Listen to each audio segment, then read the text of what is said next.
ओम नमो भगवते वासुदेवाय। नारायणं नमस्कृत्यं नरं चैव नरोत्तमं देवीं सरस्वतीं व्यासं ततो जयमुदीरये। नष्टप्रायेषु अभद्रेषु नित्यं भागवत सेवया भगवती उत्तम श्लोके भक्तिर्भवति नैष्टिकी। मुखं करोति वाचलं पंगुलंगायते गिरिं यत्कृपातमहं वन्दे श्रीगुरुदीनतारिणं। श्रीचैतन्य ईश्वरं श्रीपरमानंद माधवं। हरि ओम तत्सत्, हरि ओम तत्सत्, हरि ओम तत्सत्। हरे कृष्ण। नेपाली श्रीमद् भागवतम, रोज उनको नेपाली श्रीमद् भागवतम रिपीट करने के लिए दीजिए। आज चर्चा का विषय है स्कंद 3 अध्याय 4 श्लोक संख्या 22 हम चर्चा करेंगे। आप भी कर सकते हो बैठ।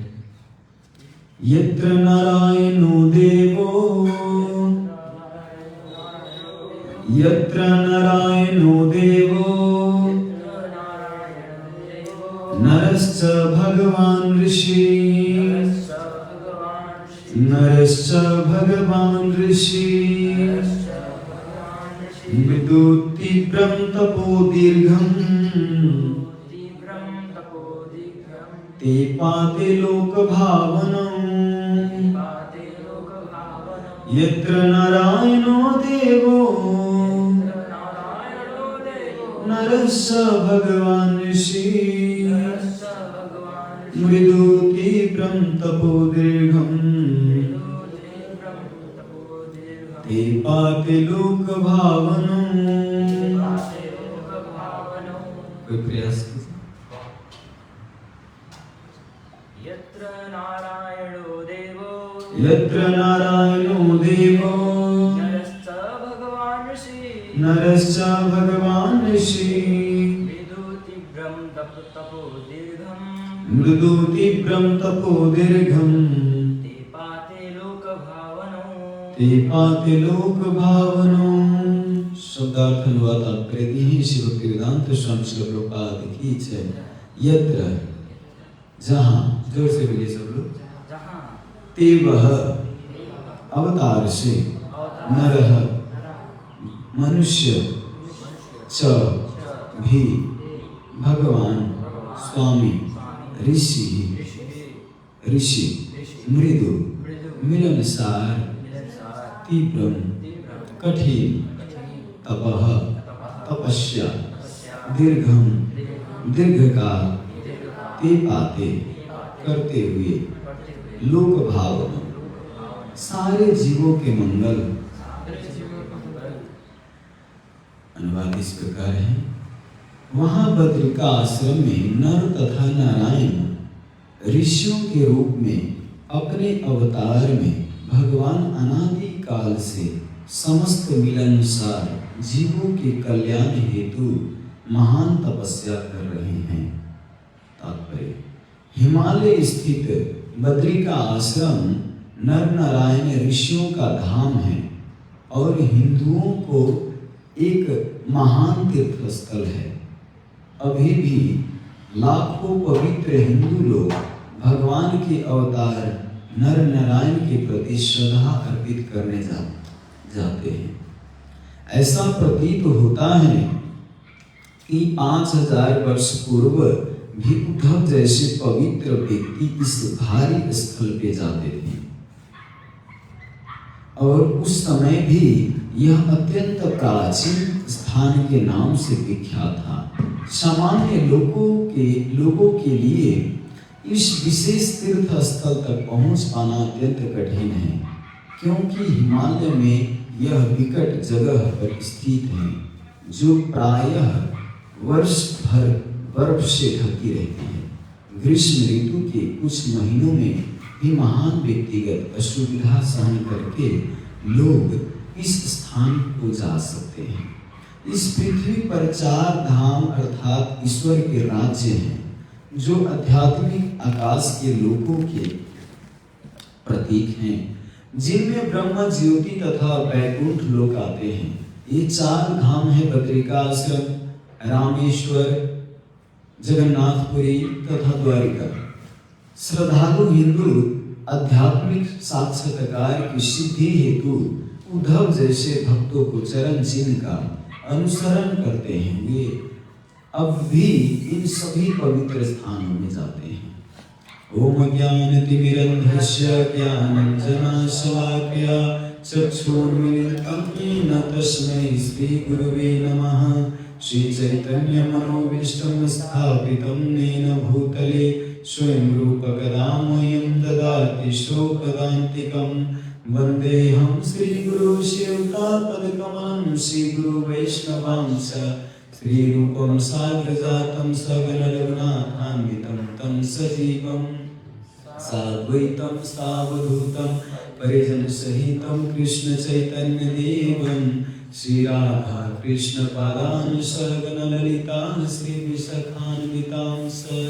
हे कृष्णा करुणा सिंधु दीनबंधु जगत्पते गोपेश गोपिका कांत राधाकांत नमस्तुते। तप्त कांचन गौरांगी राधे वृंदावनेश्वरी वृषभानुसुते देवी प्रणमामि हरिप्रिये। वाञ्छाकल्पतरुभ्यश्च कृपा सिन्धुभ्यैव च पतितानां पावनेभ्यो वैष्णवेभ्यो नमो नमः। नमो ॐ विष्णुपादाय कृष्णपृष्ठाय भूतले श्रीमते भक्तिवेदांत स्वामी नामिने। नमस्ते सारस्वती देवे गौरवाणी प्रचारिणे निर्विशेष शून्यवादी पाश्चात्य देश तारिणे। जय श्री कृष्ण चैतन्य प्रभु नित्यानंद श्री अद्वैत गदाधर शिवासादि गौर भक्तवृंद। हरे कृष्णा कृष्णा कृष्णा हरे हरे, हरे राम राम राम हरे हरे। हरे कृष्ण। प्रातःकाल श्रीमद् भागवतम के इस विशेष सत्र में स्वागत है। आज के विशेष दिन एकादशी के दिन। कौन सा एकादशी है? मोहिनी एकादशी। मोहिनी एकादशी के दिन श्रीमद् भागवतम श्रवण करने का और दूसरे दिन श्रवण करते हैं वो और आज श्रवण करेंगे, बहुत अंतर है। 100 गुना ज़्यादा फल मिलता है आज के दिन अगर कोई श्रीमद् भागवतम का ये अटेंड करता है, श्रवण करते हैं और विशुद्ध भक्ति पाता है। देखिए एकादशी को होते एक बाहर वाले भी मनाते हैं एकादशी, जो कल मनाएंगे नहीं, कल मना चुके हैं। बाहर कर्मकांडी लोग का कभी काल आगे पीछे हो जाता है, तो समय के अनुसार, तिथि के अनुसार, वैष्णव कैलेंडर के अनुसार वैष्णव लोग मनाते हैं। 23 एकादशी में विशेष भक्ति मिलता है। और जो कर्मकांडी का जो एकादशी होता है उस एकादशी को मनाने से भौतिक लाभ मिलता है। भौतिक लाभ मतलब जो भी आप अपेक्षा करेंगे संसार में, गाड़ी बंगला, भौतिक संसार, तो वो सब कुछ पूरा होता है। तो वो तो और बंधन में आपको जकड़ लिया जाता है, बंधन मिलता है उससे। तो इसीलिए भक्त लोग उस एकादशी को नहीं मनाते।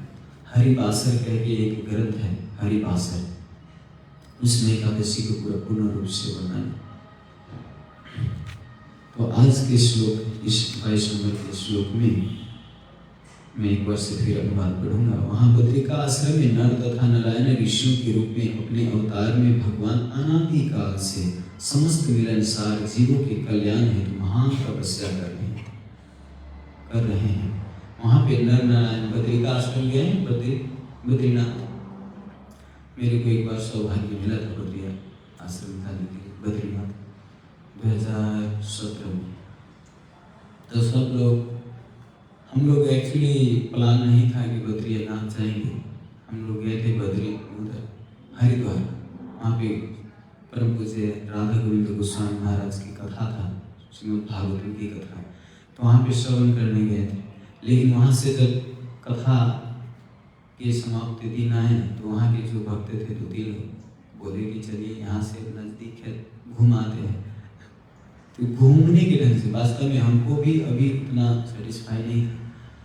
अभी तक हमको नहीं लगा कि मैं बद्री आश्रम बद्रीनाथ से कुछ लेके आया। बस वही घोड़ा गधा देखा कैसे चढ़ता है 22 किलोमीटर, कितना स्ट्रगल होता है चढ़ने में, यही सब केवल याद है। बद्रीनाथ में वास्तव में कोई उतना वो नहीं हुआ, क्योंकि मैं केवल घूमने के भाव से गया था। उस समय उतना नया नया भक्त था और सबके साथ 3-4 लोग के साथ गए और साधु संत को फ्री में भी ले गए, हमको पैसा भी नहीं दिया। तो घूमने के मन से गए, लेकिन ऐसा होता है इस्कॉन के जो यात्रा होता है उसमें कथा होती है, महिमा बताया जाता है, उस जगह के बारे में बताया जाता है। लेकिन हम लोग गए थे तो कुछ नहीं, केवल घूमे, चारों तरफ देखे, ओहो कितना पहाड़, कितना बर्फ जमता है। वृद्ध व्यक्ति था, वो मरने जैसा हो गया था हमारे साथ जो था, मतलब इतना बर्फ जमा रहता है। 2 ट्राउजर हैंगनेक लगाया था, फिर भी ठंड लगा था, इतना बर्फ जमता है बद्रीनाथ में। बद्रीनाथ में वास्तव में ये तपस्या की जगह है। नर नारायण तपस्या करते हैं। एक आचार्य बताते हैं कि अभी तक अगर संसार टिका हुआ है तो नर नारायण तपस्या करने के कारण। भगवान स्वयं वहाँ पे, नर नारायण कौन है पता? कृष्ण और अर्जुन। अर्जुन स्वयं आए थे नर के रूप में और नारायण भगवान स्वयं, तो वहाँ पे तपस्या करते रहते हैं। एक बहुत बड़े भक्त हुए, शिव जी के भक्त, उनका नाम था घंटाकर्ण। अब कोई पूछेगा घंटा ये नाम क्यों पड़ा? वो उनका नाम इसीलिए घंटाकर्ण पड़ा कि कान में, कर्ण मतलब कान में घंटा लगा के रखते थे, इतना बड़ा बड़ा सा घंटा। क्यों घंटा कान में क्यों लगाते थे? क्योंकि वो शिव जी के इतने अनन्य भक्त थे कि किसी देवी देवता का नाम न कहीं मेरे कान में प्रवेश कर जाए, इसलिए घंटा लगा के रखते थे। घंटा लगा के जब भी कोई नाम लेता था, भगवान नारायण के, भगवान कृष्ण के, राम के, तो पूरा ऐसे बजा लेते, तो घंटा ढक ढक बजने लगता था। तो बजने लगता, आवाज़ नहीं सुनाई देती, तो सुनना नहीं चाहते थे किसी का आवाज़ मेरे कान में प्रवेश तक ना करे, इसीलिए वो घंटा रखते थे। तो उनका नाम ही पड़ गया घंटा, कर्ण घंटा।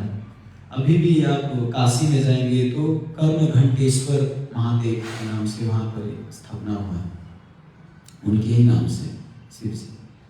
बहुत बड़े भक्त थे। लेकिन एक बार क्या हुआ, तपस्या कर रहे थे शिव जी की, ओम नमो शिवाय, ओम नमो शिवाय ऐसे जप रहे थे। एक दिन शिव जी उनको दर्शन देते हैं, पूछते हैं उनसे कि तुमको क्या चाहिए? मैं तुमसे बहुत प्रसन्न हूँ, कुछ मांगो, तुम बहुत दिन से तपस्या कर रहे हो, नाम जप रहे हो। तब जाके वो घंटाकर्ण मांगता है कि देखिए प्रभु, हमको वास्तव में इस संसार में कुछ नहीं चाहिए। देखिए सब मोक्ष के लिए जाते हैं काशी, काशी मोक्ष की स्थान है, मोक्ष मिलता है काशी, उद्धार होता है। लेकिन शिव जी से ये घंटाकर्ण मांगता है हमको कुछ नहीं चाहिए, हमको आप मोक्ष दो, मोक्ष है हमको प्राप्त कराए।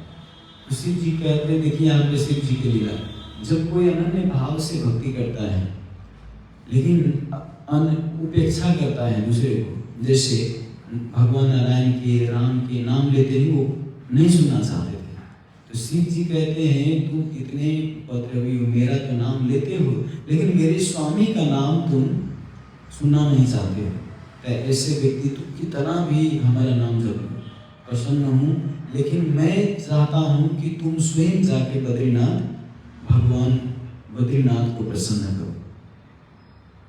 तो बद्रीनाथ अगर प्रसन्न हो गया तो मैं भी प्रसन्न हो जाऊंगा। तो इनको बोले, तो वहां से बद्रीनाथ गए हो घंटाकर्ण, और बद्रीनाथ में जाके वहां पे तपस्या करने लगे बद्रीनाथ भगवान की। बद्रीनाथ भगवान नर नारायण वहां पे प्रकट हुए और नर नारायण प्रकट होके उनको बोले कि क्या चाहिए? तो कहते हमको मोक्ष चाहिए। तो बोले शिव जी भी तो मोक्ष दे सकते थे, शिव जी भी मोक्ष दे सकते थे, लेकिन तुम यहाँ क्यों आए? तो कहते हैं शिव जी ने बोला कि आपने ही केवल मोक्ष दे सकते हो, मैं नहीं दे सकता। तो घंटा कंफ्यूज हो गया, इधर से कहते उधर, उधर से कहते उधर। देखिए कभी भी जैसे वैष्णव लोग जो होते हैं कभी भी किसी का उपेक्षा नहीं करते। आप ध्यान देते हो, वैष्णव लोग एक कुत्ते से लेके एक चींटी से लेके ब्रह्मा तक सबको आदर करते हैं। सबको आदर करना चाहिए। जैसे बहू होती है घर में, तो पति से जो संबंध है वो केवल पति से है, वो संबंध दूसरे से बना नहीं सकती। जो संबंध पति से है वो नहीं बना सकता, है ना। जैसे पिताजी है घर पर, तो पिताजी को पिताजी बोल सकते हैं, है ना। दूसरे को सबको पिताजी नहीं कह सकते, है ना। अंकल अंकल हैं, भाई भाई हैं, बहन बहन है, सब अलग अलग रिश्ता है ना।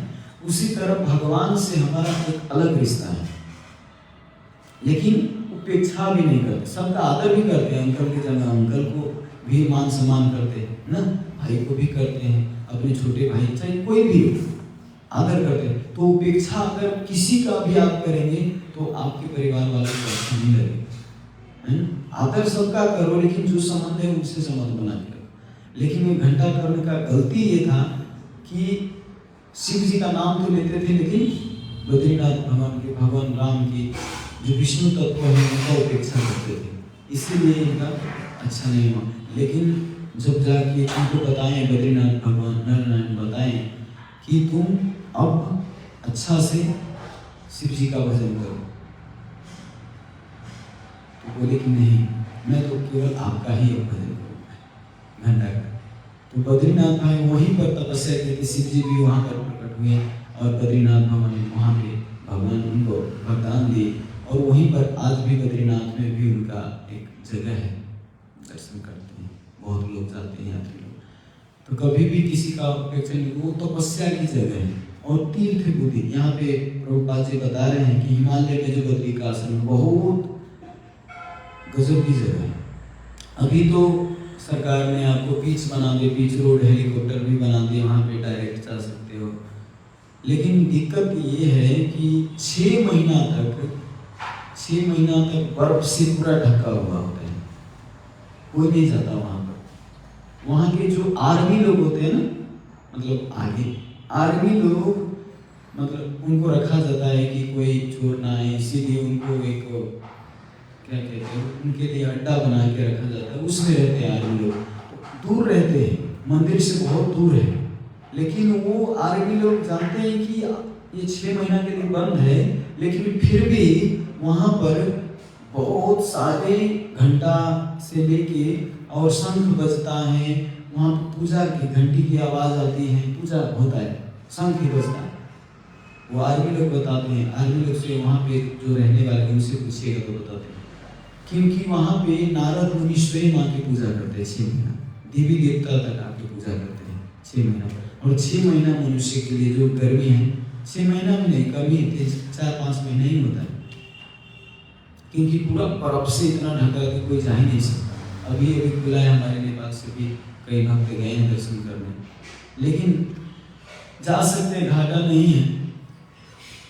बस आप गुरु की आज्ञा लेके जाओ तो बहुत अच्छा रहेगा।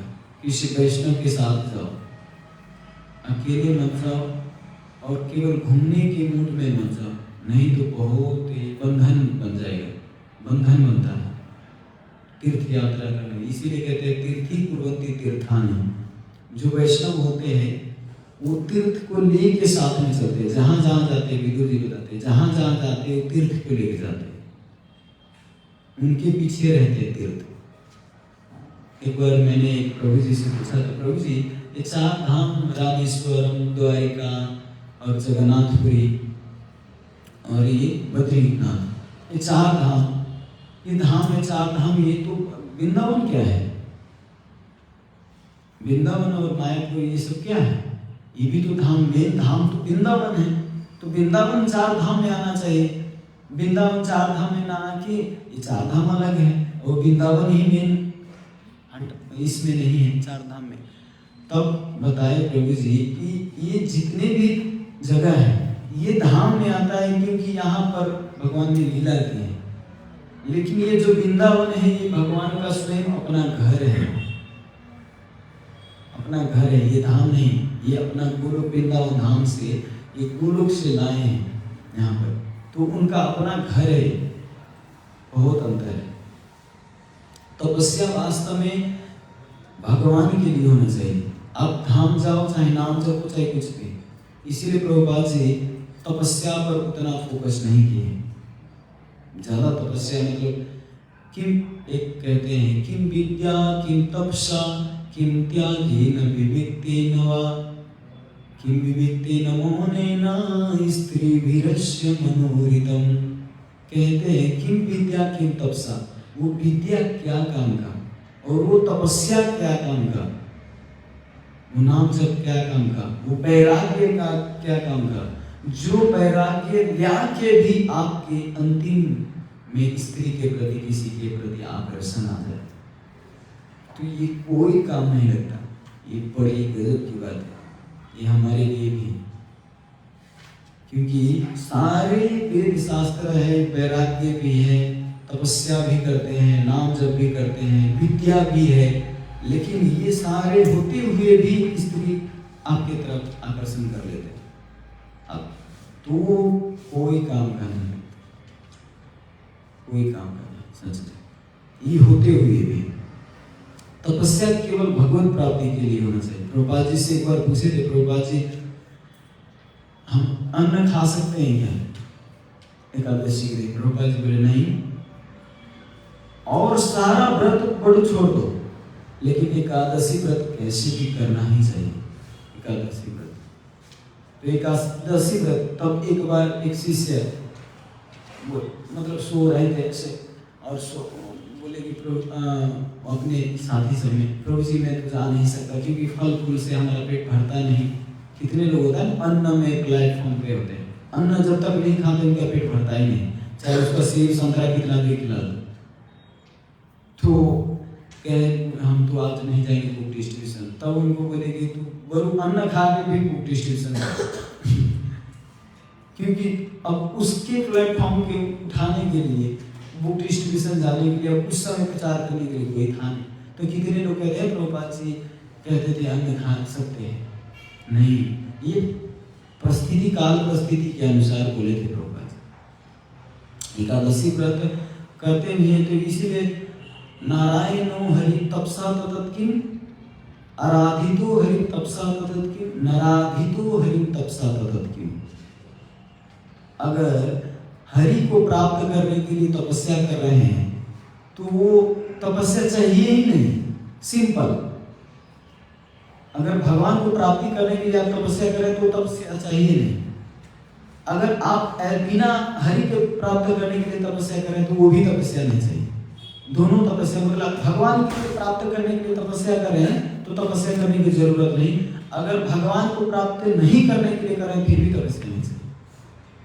मेन भक्ति आपके मूड होना चाहिए, सेवा मूड होना चाहिए, कैसे भगवान प्रसन्न हो वैसे। कई ऐसी कथा आती है, और फिर जिसका नाम निष्ठा, जिसके एकादशी निष्ठा है, वो उसको फिर भगवत प्राप्ति भी हो जाती है। एक साउथ इंडिया में विठल जपते थे, नामदेव नाम था उनका। नामदेव इतनी निष्ठा थी एकादशी व्रत पर, इतनी निष्ठा थी प्रभु जी कि वो कितना भी कुछ भी कैसा भी परिस्थिति आ जाए एकादशी के दिन फलाहारी ग्रहण करते थे, कुछ भी नहीं खाते थे अन्न, चाहे कैसा भी परिस्थिति हो। तो एक बार भगवान उनको चेक करने के लिए कि इसकी एकादशी निष्ठा कैसा है, कितना है एकादशी निष्ठा, तो ये चेक करने के लिए भगवान स्वयं एक वृद्ध ब्राह्मण के रूप में आए वहां पर। वृद्ध ब्राह्मण के रूप में आके और वहां पर कहते हैं कि भिक्षाम दे, कुछ खिला दो, मैं 5-6 दिन से कुछ नहीं खाया, इसीलिए कुछ खिला दो। तो कहते आइए ब्राह्मण देवता, आइए बैठ के नामदेव बुलाए और बैठाए उनको, और लाए प्रसाद में क्या, उस दिन था क्या, एकादशी के दिन, और प्रसाद में लाए फल फूल। ये ब्राह्मण जो थे तो स्वयं भगवान थे, चेक करने के लिए इनको बोले कि नहीं, हमको फल फूल 5-6 दिन से भूखा हो यार, फल फूल से क्या हो, फल फूल हमको नहीं चाहिए, हमको अन्न ही खाना है। प्रसाद पड़ गया। ब्राह्मण देवता वो अतिथि है, अतिथि देवो भवत, है ना, देवता का समान माना जाता है अतिथि को, और वो आए हैं और मांग रहे हैं अन्न। देखिए, पाप खाना और खिलाना दोनों पाप है।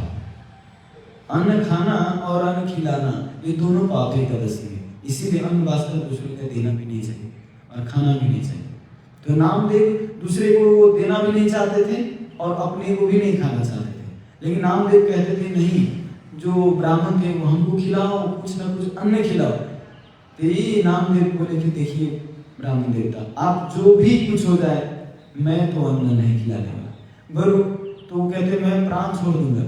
अब थोड़े 2-3 घंटा हो गया, वो जमीन पर लेट गया, पूरा छटपटाने लगे एकदम से, और छटपटा के बोले कि तुम अगर अन्न नहीं खिलाया तो मैं मर जाऊंगा, शरीर त्याग दूंगा, तुमको ब्रह्म हत्या का पाप लगेगा। तो नामदेव बोले कि ठीक है, आप प्राण भी छोड़ोगे तो भगवान के धाम ही जाओगे। आज एकादशी है, तो एकादशी के दिन अगर शरीर भी छोड़ोगे तो भगवान के धाम जाओगे। ठीक है, कोई बात नहीं, शरीर छोड़ सकते हो। ये ब्राह्मण तो आश्चर्य पड़ गए, बाप रे भाई कैसा आदमी पड़ा हुआ है। और मतलब भगवान इनकी निष्ठा चेक कर रहे थे क्या है, तो ये पूरा हम इनकी निकाल नहीं कर सकते। लेकिन तो सो रहे थे और थोड़ा देर में सब समाज लोग वहाँ पे जुट गए, कुछ लोग जुट गए, बोले कि अरे दे दो ना तुम्हारे घर। तो कहते चलिए हमारे घर चलिए, मैं आपको अन्न खिलाता हूँ। कहते नहीं, मैं आज इन्हीं के घर खाऊंगा। और नामदेव भी कहते मैं जाने भी नहीं दूंगा यहाँ से किसी के घर, क्योंकि आज ही अन्न खाएंगे, वृद्ध व्यक्ति है, मर गया तो अन्न खा के पाप करके जाएगा, तो इसीलिए आज मैं खाने भी नहीं दूंगा, यहीं पर रखूंगा। फल फूल खाना है तो खाइए, नहीं तो कल मैं आपको प्रसाद खिलाऊंगा। द्वादशी फेस्ट। धीरे धीरे अब जब ये समाज के व्यक्ति इनको कोसने लगे, बहुत कोसने लगे, धिक्कार है तुम पर, एक ब्राह्मण देवता को तुम मान रहे, उनकी इच्छा पूर्ति करने के लिए तुम इच्छा पूर्ति नहीं कर सकते, इसलिए पता नहीं कौन है ये ब्राह्मण देवता, इच्छा पूर्ति करो, इनका खिलाओ, नहीं तो तुमको ब्राह्मण का पाप लगेगा। तो इस बात से नामदेव बहुत डर गए और सोचे कि ठीक है, अगर मेरे कारण किसी ब्राह्मण का हत्या होता है तो मैं ये शरीर भी छोड़ दूंगा। नामदेव सीधे उनको लिए अपने हाथ में और चीता पर बैठ गए, बोले कि मैं भी मरूंगा और ब्राह्मण देवता को भी लेके जाऊंगा। ब्राह्मण देवता तो सोच रहे ये तो ऐसे बाप रे बाप, ये तो इतना दृढ़ निश्चय एकादशी के ऊपर कि ये आपके स्वयं को मारेगा और मेरे को भी मारेगा। ये सोच रहे हैं। अब जाके जब चिता में आग लगने ही वाला था, स्वयं सिद्धि से लगाने वाले थे, तो लगाने वाले ही थे कि तभी भगवान प्रकट हो गए वहां पर और नामदेव को बोले कि बाप रे बाप, वास्तव में ऐसी निष्ठा हमको बहुत रुचिकर लगता है, बहुत अच्छा है। नामदेव, तुम वास्तव में एकादशी निष्ठा के कारण तुम सबको उद्धार कर सकते हो। हम इनका नकल नहीं कर सकते आचार्यगण का, क्योंकि उनका कोई स्वार्थ नहीं रहता, उनका केवल भगवान की ही प्रसन्नता के लिए कार्य करते हैं। उनके अंदर कोई कलमश नहीं। हमारे अंदर हम तो कितना सच्चा भाव से भागवतम क्लास में बोले भी तो पता है हमारे अंदर कितना काम, क्रोध, लोभ, मोह, मत्सर भरा हुआ है ना। अभी इतना अच्छा से बोल रहे हैं, पता बाद में कैसा मेरा व्यवहार है उससे पता चलता है। तो इसी से ये वास्तव में किसी का परिवर्तन होता है, इसी से कोई ग्रहण करता है ना। कई लोग कहते हैं कथावाचक जो होते हैं कितना रुला देते हैं ना कथा करके, खुद भी रोते हैं और दूसरों को भी रुलाते हैं कथा में, लेकिन भक्त नहीं बना पाते, क्योंकि उनका जो रियल लाइफ है ना, जो जीवन, दैनिक जीवन में जो कार्य करते हैं वो भगवत भक्ति में नहीं होता। सकाम कर्मी भुक्ति मुक्ति सिद्धि कामी सकल यशांत, कृष्ण भक्त निष्काम अतएव शांत। जो भुक्ति मुक्ति कामी व्यक्ति होता है वो अशांत रहता है, क्योंकि उसको विभिन्न आकांक्षा रहता है, चिंता रहती है, इच्छा रहता है। लेकिन जो कृष्ण भक्त रहता है उसकी कोई इच्छा नहीं रहता है, इसीलिए शांत रहता है। हो सकते इसीलिए केवल बोल देना, कह देना, सिखा देना ये बड़ी बात नहीं, अपने आचरण में धारण करना ये सबसे बड़ी बात है। हम कई लोग कहते प्रभु जी वो भक्त तो ऐसा कर रहे थे, ऐसा कर सकते हैं क्या कहीं से? जब आपको डाउट लगे ना, अगर आप अपने अथॉरिटी से पूछें, है ना, और अथॉरिटी को भी ऐसा ही ज्ञान देना चाहिए कि जो भी नियम है अगर आपको उससे डिफरेंट लग रहा है तो सोचिए कि ये नकल मत कीजिए। वो उनके लिए है, वो अपने स्तर पर कर रहे हैं, आप अपने स्तर पर करो, किसी का नकल मत करो। नकल करने के लिए नहीं, हाँ नकल वो चीज करो जो सिद्धांत रूपी है। अगर किसी का थोड़ा डिफरेंट है तो उसका नकल मत करो। जैसे नामदेव पद्मावती खिचड़ी बनाते थे तो दत्तवन करते थे और एक हाथी खिचड़ी बनाते थे भगवान जगन्नाथ के लिए। जगन्नाथ के लिए खिचड़ी बनाते थे, कभी कभी भूल जाते थे तो दत्तवन से ऐसे करने लगते थे और कछुल हाथ में रहता था, दत्तवन से ही खिचड़ी को चलाने लगते थे, जो मुख धोने वाला ब्रश होता है उसी से चलाने लगते थे खिचड़ी। और उनका कोई नकल करे तो कैसे हो? हम लोग सिद्धांत में चलेंगे, शास्त्र के अनुसार चलेंगे, गुरु के आज्ञा के अनुसार चलेंगे, लेकिन बाद में परिस्थिति प्रभु जी ऐसा आएगा कि आप समझ भी नहीं पाएंगे कि इस स्टेज को कैसे पार करके इस स्टेज पर आ गए, उत्तम लेवल के ऊपर आ गए। आता है ये स्टेज, ये प्रैक्टिस करने से नहीं, ये साधना भक्ति करते करते करते करते स्वयं अपने आप आ जाता है। तो जो बद्रिका आश्रम है वहाँ पर प्रभुपाद जी तात्पर्य में बता रहे हैं कि अभी भी भारत के बहुत ऐसे लोग बद्रीनाथ धाम जाने जब खुलता है, कपाट खुलता है तो कई इतना भीड़ लगता है, आप यूट्यूब में भी देख सकते हो। जब ओपनिंग हुआ तो बहुत सारे लोग कितना कितना दूर तक लाइन, 2-3 दिन तक लाइन लग के दर्शन करने के लिए वहाँ पे इतना भीड़ लगता है। तो ये एक श्रद्धा है, बहुत अच्छा है ना। दार्जिलिंग घूमने से अच्छा है ना, अमेरिका घूमने से अच्छा, ऑस्ट्रेलिया घूमने से अच्छा तो भगवान के लीला स्थल पर घूमना अच्छा है। लेकिन फिर भी इसमें भी आपका भाव आकांक्षा इसमें शुद्ध होना चाहिए। एक भक्त था, बहुत गरीब घर में जन्म लिए थे। एक भक्त गरीब घर में तो जन्म लिए थे, लेकिन इनका स्वभाव था बहुत खाना, बहुत खाते थे, हर समय खाते थे खाते थे खाते थे। और खाते खाते क्या कहते थे, खाने वाला का दाने दाने पर है खाने वाला का नाम। तो हर समय खाते थे और बोलते थे कि दाने दाने पर है खाने वाला का नाम। तो एक व्यक्ति उनको बोला कि तुम तो दाने दाने पर मत बोलो, तुम तो बोले बोरे बोरे पर तुम्हारा दाना है, नाम है, बोलो बोरे बोरे पर लिखा है दाने वाला खाने वाला का नाम, तुम तो बोरा बोरा खत्म करते हो, नहीं दाने दाना नहीं। मतलब कहते बीच में थोड़ा पानी भी तो पियो तब तो पेट भरेगा, तुम खाली खाए जा रहे हो खाए जा रहे हो। तो कहते बीच आए तब तो पानी खाओ, पूरा खाते के खाते मतलब बीच आता ही नहीं, खाए जा रहे ऐसे देखिए इस संसार में कितना भी आप केवल जन्म लेना बड़ी बात नहीं। जन्म लेके अगर घर परिवार में आप बोझ बन के रहोगे तो घर परिवार के व्यक्ति भी सोचेगा अरे ऐसा पुत्र से ना पुत्र ही रहता तो अच्छा है ना।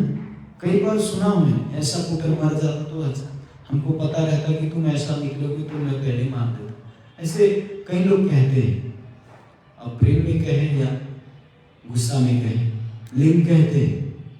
तो इनके घर में भी जो बच्चा था, इनको बच्चा तो नहीं था, 16-17 साल का था, लेकिन मोटे थे बहुत ज़्यादा, बहुत खाते थे। तो इनको निकल जाओ तुम घर से, तुम कोई काम का नहीं हो।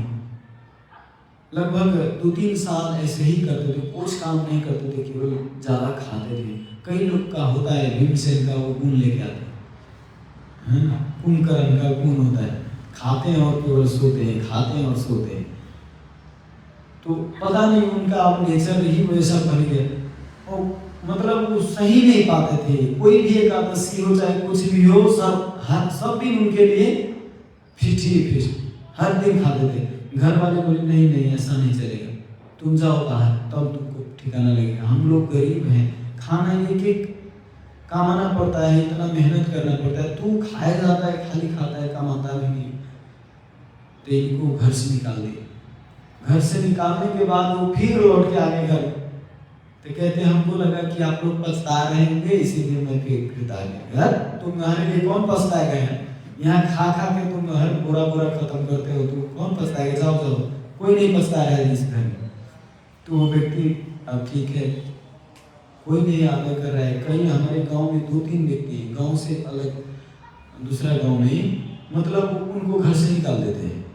जब वो काम नहीं करते थे, आवाज़ से मुंह से आवाज़ भी नहीं निकलता था, तो उनको घर से निकाल दिए। कई ऐसी घटना है। तो इनको भी घर से निकाल दिए, तो बाहर गए। अब बाहर कहाँ जाए? अब देखते हैं जब कोई घर से निकलता है और कहीं खाने का रास्ता नहीं मिलता, तो मंदिर की तरफ देखता है कि मंदिर में कुछ तो व्यवस्था हो ही जाएगा। तो दूर जाके, बहुत दूर जाके देखते हैं एक बहुत मोटे मोटे ब्राह्मण बैठा हुआ है, पुजारी। दाढ़ी है, बहुत बड़ा बड़ा कमंडल रखा है, पेट बड़ा है।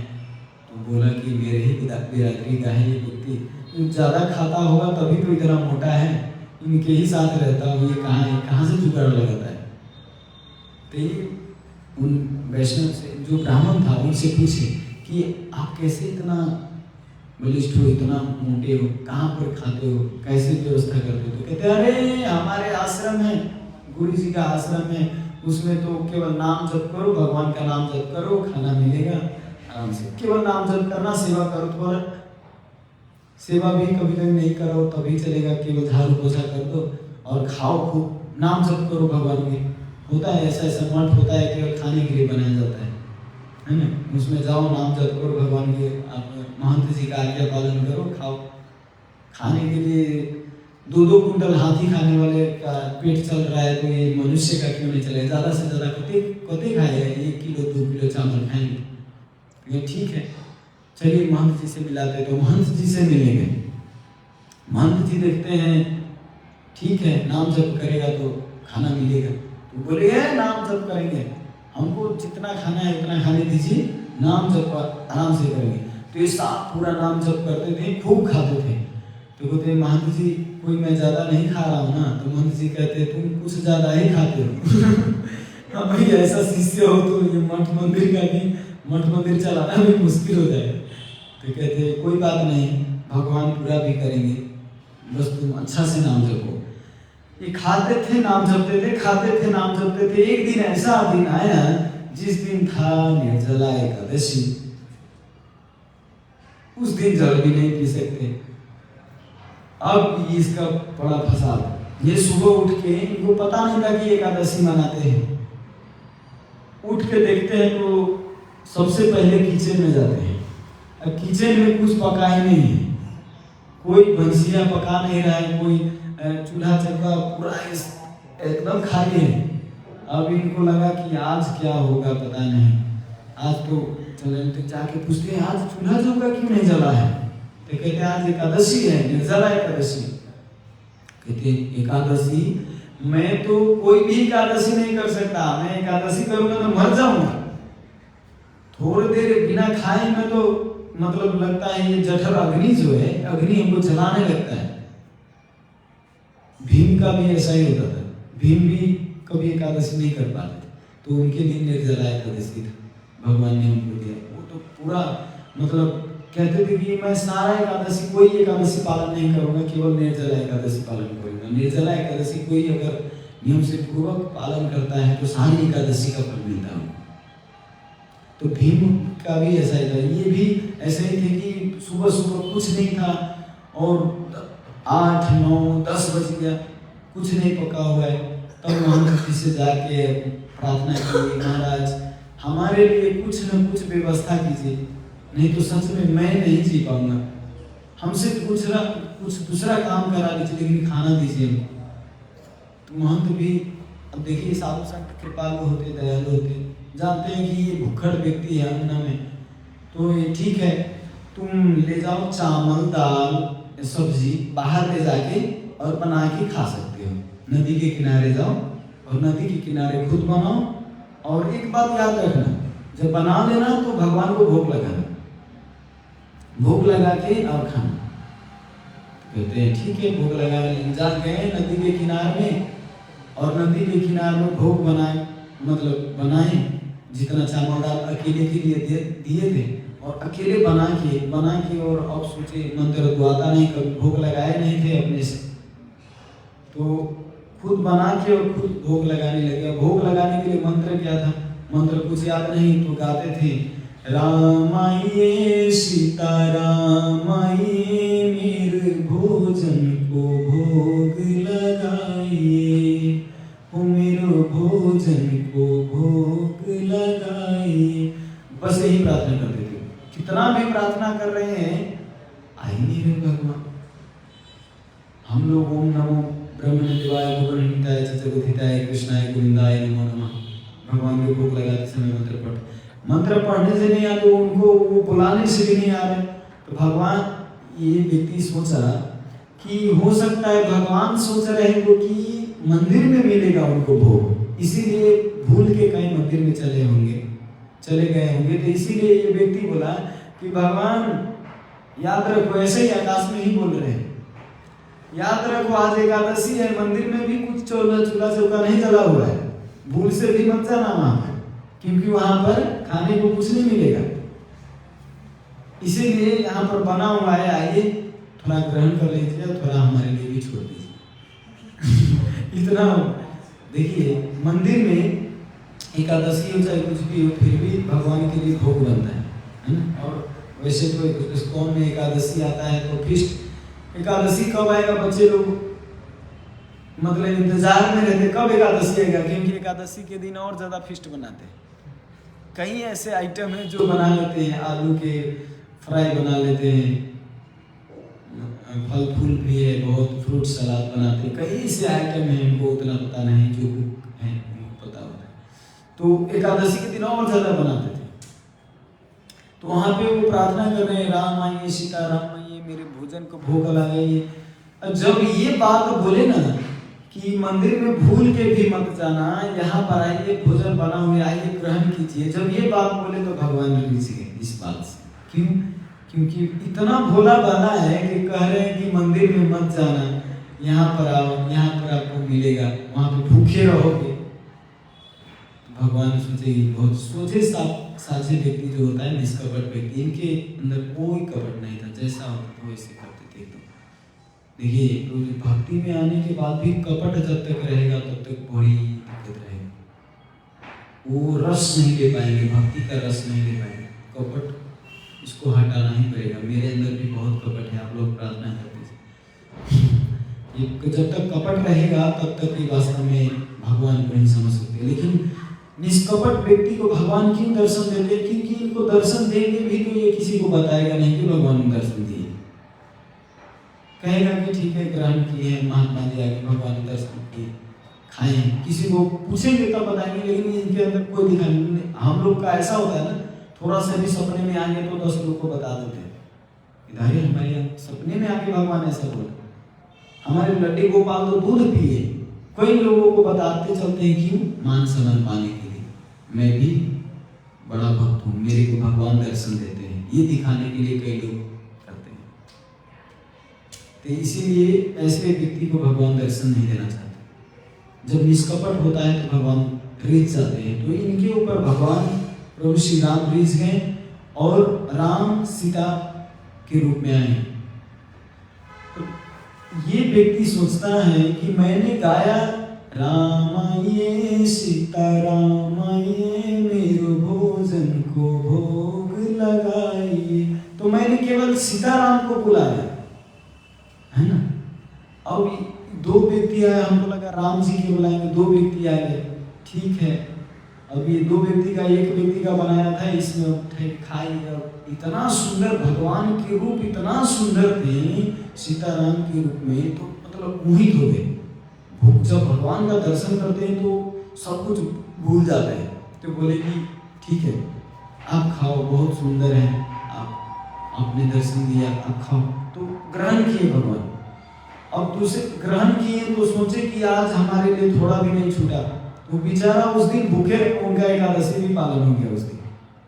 भगवान इसमें पूरा प्लेट पोंछ के खा गए थे। दूसरे दिन जब दूसरा एकादशी आया तो दूसरा एकादशी फिर ऐसा ही बना दिए थे। दूसरा एकादशी में फिर उनको अन्न दाल भात वो सब कुछ देते थे, जाके बना के किनार में बना के खाइए।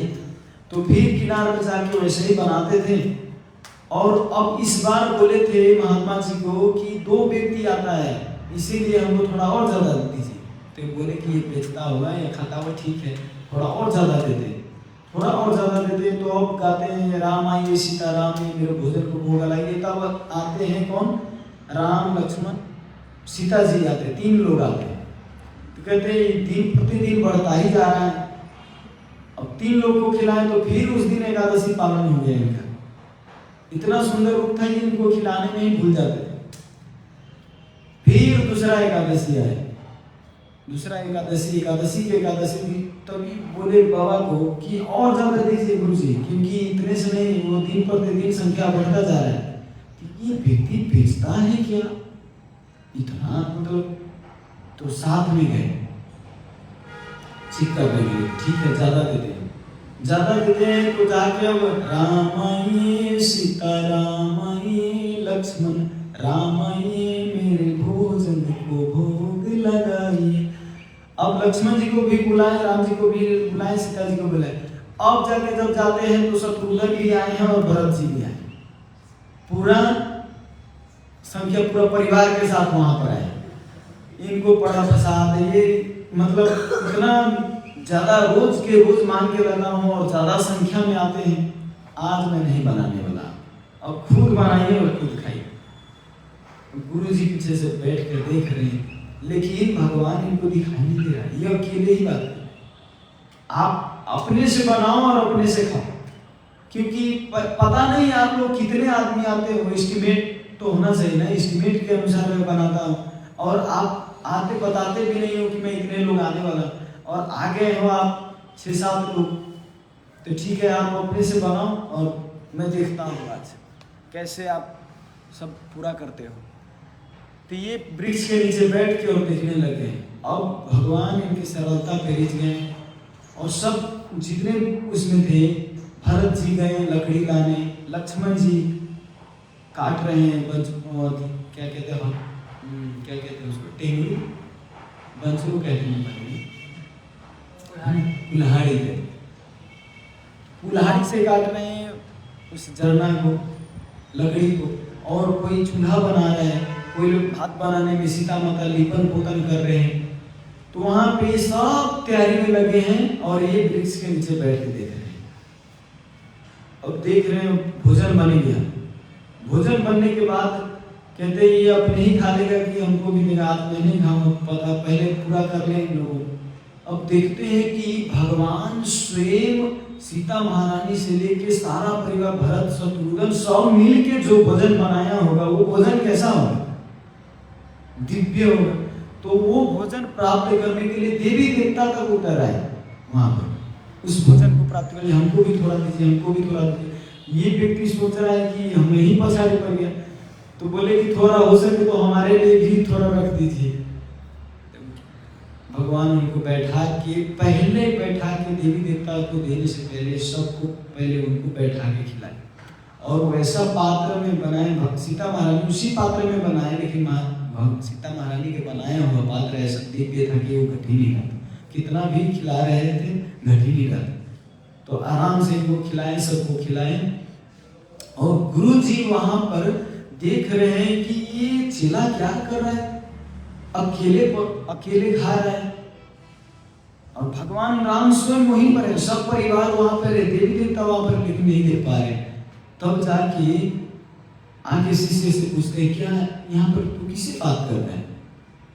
तो बोलते हैं आप देख नहीं रहे, यहाँ पर पूरा अयोध्या वासी सब है, ये प्रभु श्री राम की पूरा परिवार है। तो कहते हैं मैं तो नहीं देख पा रहा हूँ। तब जाके वो शिष्य प्रार्थना किए भगवान से, प्रभु ये मेरे गुरुदेव हैं, इन्होंने पहले से आश्रय दिए हमको, इसीलिए मैं आपका दर्शन कर पा रहा हूँ, इनको भी दर्शन दीजिए। तब उनके कहने के कारण भगवान उनको भी दर्शन दिए। तो वो गुरु भी तृप्त हो गए कि आज शिष्य के कारण गुरु भगवान के दर्शन कर पाए। मैं इतने साल से भजन भक्ति कर रहा हूँ, लेकिन आज तक नहीं। इसीलिए भक्ति भक्ति में सीनियर मत बनिए, सिंसियर बनिए, है ना। सीनियर बनने से नहीं कि मेरा 15 साल हो गया, 20 साल हो गया, मेरा 5 साल हो गया, 10 साल हो गया, एक कहने के लिए होता है। इसीलिए बच्चा हो सकता है, क्योंकि जो छोटा बच्चा है उनका हो सकता है ज्यादा प्रेम भगवान के प्रति। कोई जन्म लेता है, जैसे यूट्यूब में आप फेमस भागवत देखते हैं, कितना वो पूर्व जन्म के लेके आया होगा, शुरू से ही कथा कर रहे हैं, भगवान के बारे में बोल रहे हैं, प्रचार कर रहे हैं, तो हो सकता है वो बड़े बड़े भक्त से भी बड़े हो। कौन बड़े भक्त है पता नहीं, इसीलिए पूर्व जन्म से क्या लेकर आया पता ही नहीं चलता। तो ये उम्र से नहीं, भक्ति से होता है, और भक्ति किसके अंदर ज्यादा है पता ही नहीं चलता। इसीलिए कहावत है, बड़ा भया तो क्या हुआ, जैसे पेड़ खजूर, पंथी को छाया नहीं, फल लगे अति दूर। कहते बड़ा होके क्या हुआ, जैसे पेड़ खजूर, खजूर का पेड़ इतना ऊपर होता है कि फल भी नहीं ले सकता, उसका छाया भी नहीं रहता, कि बहुत ऊपर रहता है, तो कोई फायदा नहीं ले पाता। इसी तरह हम लोग केवल बड़े सीनियर हो के बहुत बड़े, बहुत मेरा 50 साल हो गया, 60 साल हो गया, केवल कहने के लिए है, लेकिन उससे किसी को फायदा नहीं, तो क्या काम। जो छोटा बच्चा हो वही भगवान कृष्ण के बारे में प्रचार कर रहे हैं, जारे देखो तारी कह कृष्ण उपदेश, अमर आज्ञा गुरु हैया बनाई देश, भगवान कृष्ण के बारे में उपदेश कर रहे हैं, तो वही वास्तव में गुरु है। केवल ज्यादा उम्र होगी, बड़े होगी, वो गुरु नहीं बन सकता। ठीक है, तो आज के मैं यहीं पर विराम देता हूँ। किसी का कोई टीका टिप्पणी प्रश्न है तो ले सकते, नहीं तो हरे कृष्ण। श्रील प्रभुपाद की, श्रीमद् भागवत महापुराण की, निताय गौर प्रेमानंद।